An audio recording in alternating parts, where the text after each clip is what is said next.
Well, last week we looked at the fact that there is a big problem, not only in our sort of politics, but politics across Europe, even in the US, of young people. Honestly, most people, most across most age demographics, are disengaging from politics. It is a big, serious problem. It is something we should address, and it is something politicians themselves should take seriously.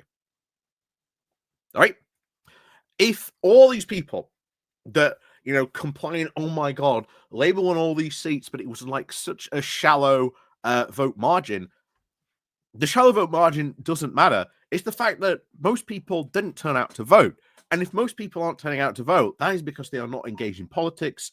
There is, a sense that they are not feel engaged, maybe not even sort of reached out to, all kinds of reasons.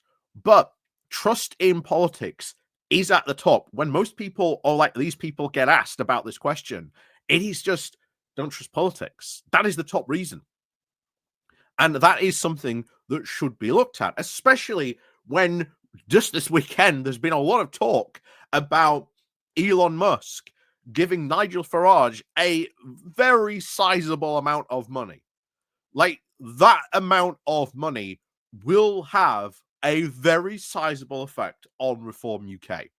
It will fill their coffers and they will be able to run on that. And that is Elon Musk, affecting our politics. Something needs to be done about that. But that's maybe a separate issue by itself. But is something that, we need to look at. Because if Nigel Farage can do that, but then there's a lot of people in Reform UK just look at that and just go, oh, bravo, bravo. But if that would happen, maybe, I don't know, to Labour, those very same people will turn around and go, ooh, that's corruption. But there you go. Anyway, we're going to get on into this because I think this is well worth a look at, actually. It's been written by a Labour MP called Phil Bricknell, and he is the,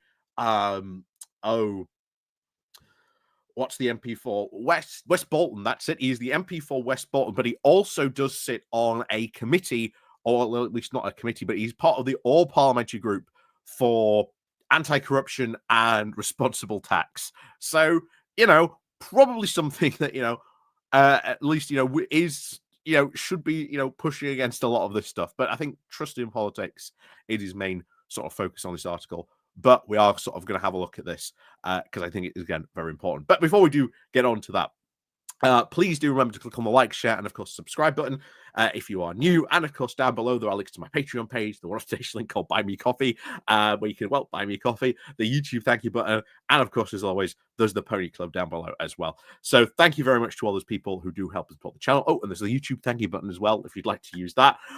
And of course, thank you very much to everyone, even if you do just click the like and share button. So let's crack on then over into Labour List to have a look at this. So, a few simple measures that could help boost the public's trust in politics. So, events over the last few years have now seen a very rapid decline in trust, with recent findings from the British Social Attitudes Report indicating now a high proportion of the public saying that they almost never trust politicians to tell the truth. In the last few days, the Foreign Secretary kicked off a brand new campaign to crack down on corruption and illicit finance by sanctioning several international kleptocrats. I did welcome this as a very important first step in making the UK the anti-corruption capital of the world. Again, a lot more work we can certainly do on that as well.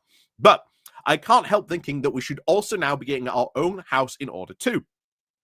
Prior to being elected for Parliament, I spent more than a decade working in anti-corruption. Drawing on that experience outlined below, there are now at least 3 immediate measures the government could very swiftly implement that would form the first step in now driving up standards across UK public life. So definitely is something that we need. Decline in trust in politicians, always biggest. Why aren't you, listen more to politics? Don't trust politicians. Then you dig into more of that. Politicians don't tell the truth. Kind of important if you're trying to, be a politician and you're saying, okay, we need to do this, and yet most of the public are turning around, don't believe you. Which makes it even worse when we'll be doing a video. Next video I'm recording is about the fact that you've got politicians, most of these, Brexit snake oil salesmen, who are now turning against green energy stuff when we need to be making that transition. And it's like they are saying this, but then, yeah, as you can see, kind of important on this. So definitely something that needs to be really addressed. So first of all, of course, measures for improvement. So first, they say put an advisory board on business appointments, or ACOB, on a statutory footing. Give it now proper enforcement powers.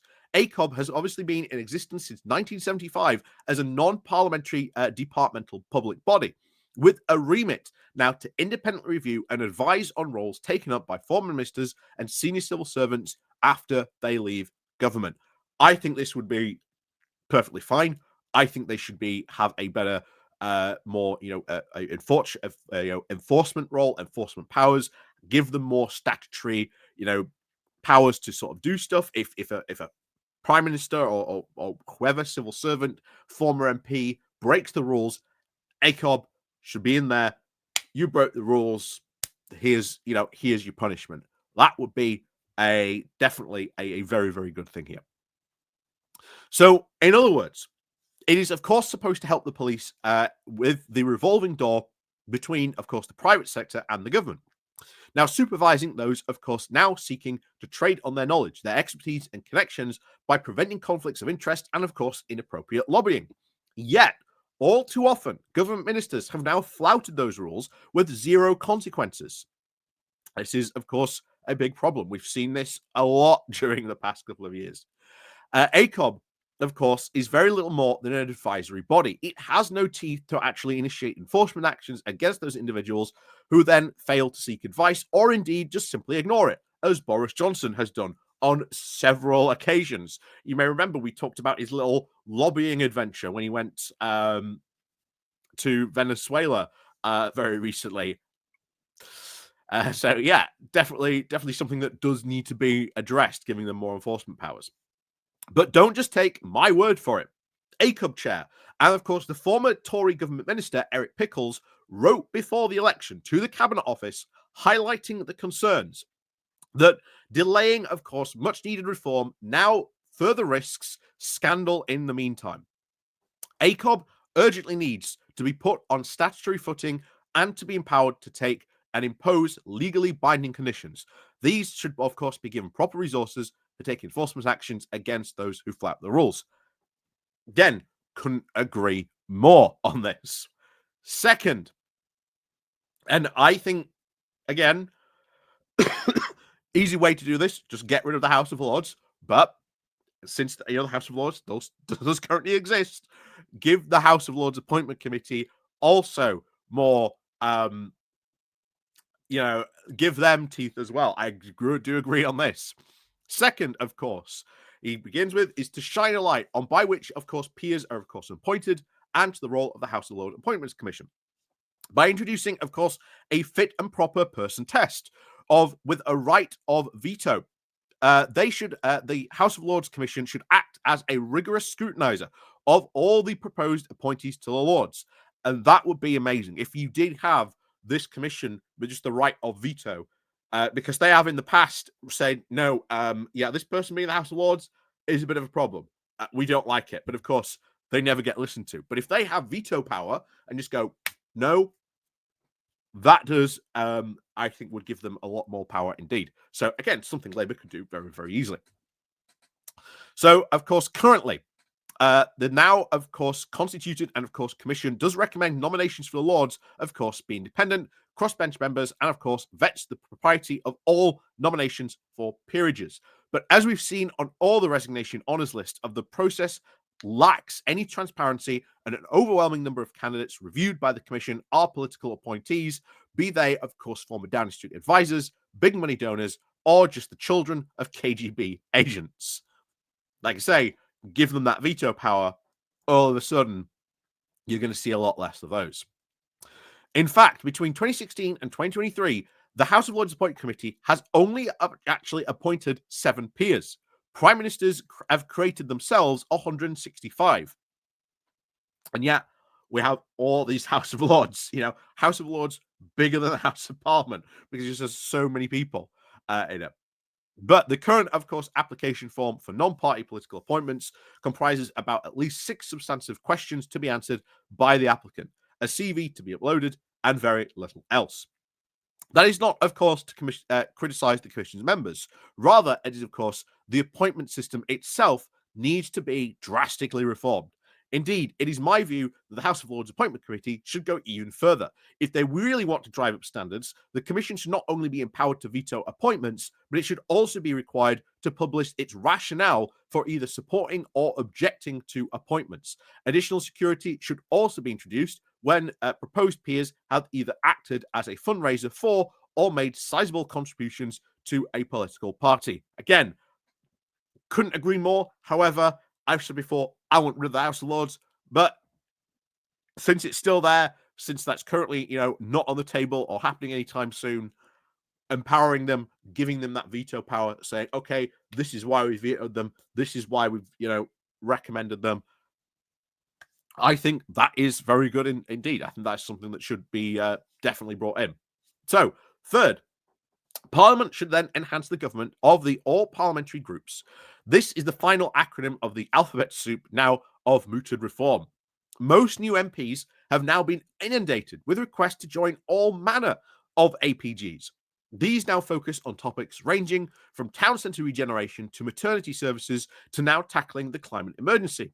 Whilst they all have no formal parliamentary status, APGs can act as a valuable opportunity for MPs across political parties to convene and organise on topics now of mutual interest.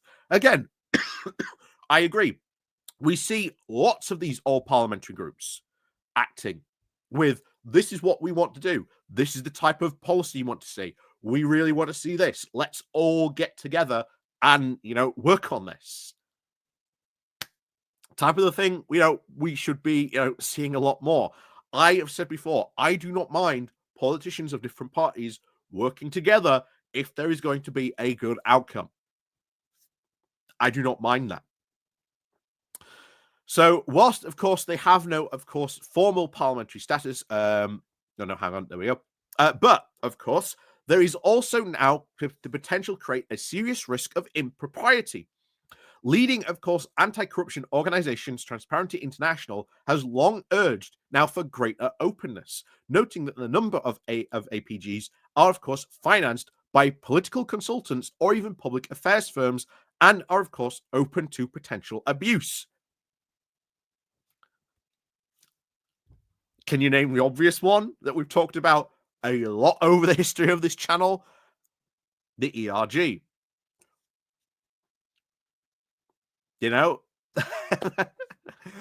Definitely a prime one there, because we still don't know who was members of this group, where they got their funding from, what research they were doing. There had to be a lot more. There should be, I think, a lot more open about it. Where there are, of course, rules around declaring who the Secretariat is and, of course, what financial support they have provided, there, of course, remains very little way of transparency around the declarations of potential conflicts of interests at APG meetings.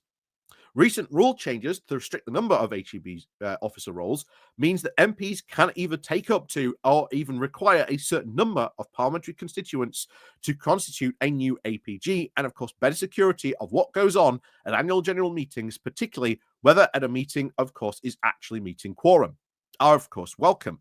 But in one, of course, key regard to the government now falls short is who are the members.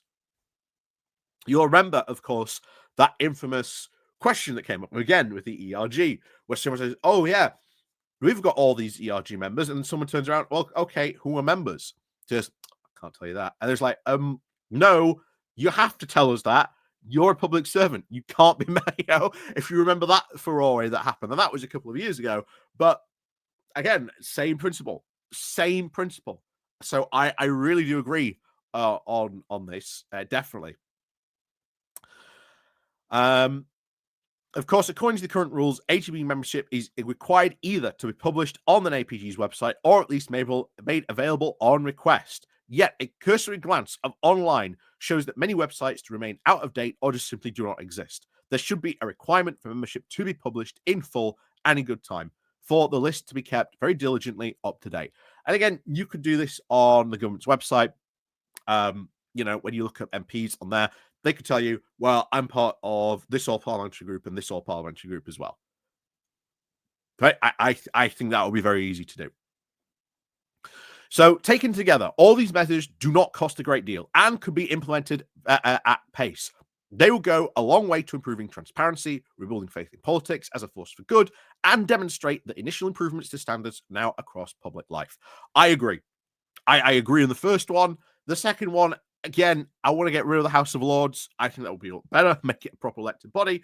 But if we are going to have a House of Lords, then I think empowering the Lords Appointment Committee, I think would be a very good idea. Again, same for policing the all parliamentary groups. I think that needs to be sort of enforced as well. Like which parliamentary group are members of, have that on government websites. I think again improving ACOB as well, making that actual have some teeth. Very good indeed. We've seen, again, most obvious one, Boris Johnson flout these rules very, very recently, if you remember, and we've covered that and his little, 007 trip that he did. Definitely needs some more teeth. Those can be done very easily, very quickly. I think those are all, very good ideas. I do agree with them. Those can be done very, very quickly indeed. They wouldn't cost a lot too.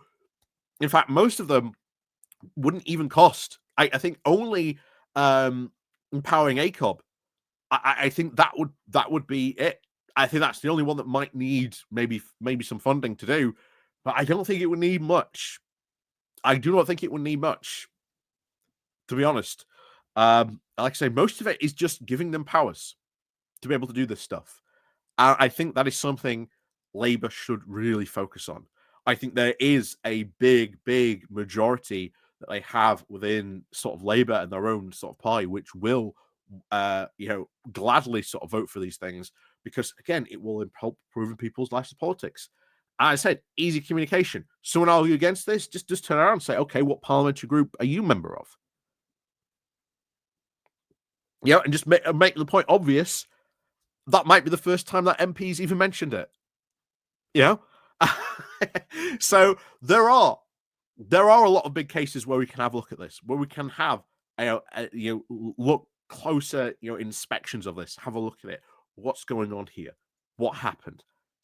Bring back and improve, I think, across public standards, something that does really need to be done. Let me know what you think down below. Like I say, I think ACOB and, of course, the all parliamentary group stuff definitely needs to be done. House of Lords, again, I'd much prefer to reform the House of Lords completely and remove that committee entirely. But again, if we are going to have sort of the House of Lords as it is, then yes, I do believe the House of Lords Appointment Committee should be given veto powers and then be open and transparent about it. This is why we rejected them. This is why we approved them. Why not? Make it more stringent. So, as always, let me know what you think down below. And of course, as always, we'll see you all next time.